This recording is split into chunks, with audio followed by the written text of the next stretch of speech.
పిఠాపురంలో పవన్ కళ్యాణ్ గారిని ఓడించడానికి వైసీపీ నాయకులు ఎన్ని చేయాలో అని చేస్తున్నారు. ముఖ్యంగా నిన్న మా నాన్నగారు ఒక బాధాకరమైన ఛాలెంజ్ చేశారు. పవన్ కళ్యాణ్ గారిని ఓడించి పిఠాపురం నుండి తరిమేయకపోతే ఆయన పేరు ముద్రగడ పద్మనాభం రెడ్డిగా మార్చుకుంటారట. ఈ కాన్సెప్ట్ ఏంటో నాకు అసలు అర్థం కాలేదు. ఆయన ప్రకటన ముద్రగడ అభిమానులకు సైతం నచ్చలేదు. వంగా గీత గారిని గెలిపించడానికి కష్టపడవచ్చు, కానీ పవన్ కళ్యాణ్ గారిని మరియు ఆయన అభిమానుల్ని కించపరిచేలా కామెంట్స్ ఉండకూడదు. మా నాన్నగారిని కేవలం పవన్ కళ్యాణ్ గారిని తిట్టడం కోసమే జగన్మోహన్ రెడ్డి గారు వాడుతున్నారు. ఎన్నికల తర్వాత ఆయనను ఎటు కాకుండా వదిలేయడం పక్కా. ఈ విషయంలో నేను మా నాన్నగారిని పూర్తిగా వ్యతిరేకిస్తున్నాను. నేను పవన్ కళ్యాణ్ గారి గెలుపు కోసం నా వంతు కృషి నేను చేస్తాను. ఇంకొక బాధాకరమైన వార్త, నా కుటుంబంలో కూడా చిచ్చు ఎవరు పెట్టారో తెలియదు. నేనేది బాధపడలేదు, భయపడలేదు.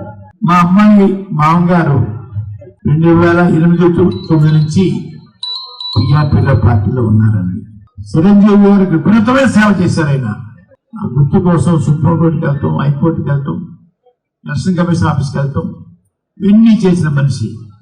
2009లోని ఎమ్మెల్యే కాంగ్రెస్ పార్టీకి పోటీ చేస్తే కూడా ఆయన టీఆర్పీ ప్రచారం చేస్తున్నారండి. అప్పటి నుంచి సంబంధాలు అంతంత మాత్రమే మాకు.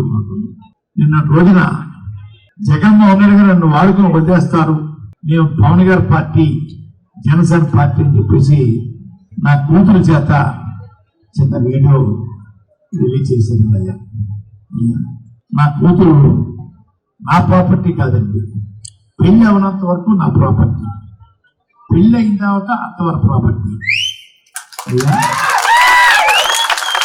కొడుకైతే సొంత పార్టీ, తండ్రి ఆధ్వర్యంలో కొడుకు తప్పు చేస్తే తండ్రికి చెడ్డ.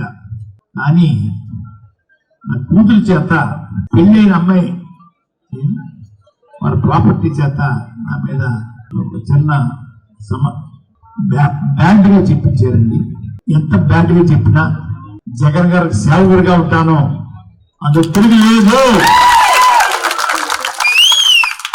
ఎవరు బెదిరించినా కూడా బెదిరిపోను.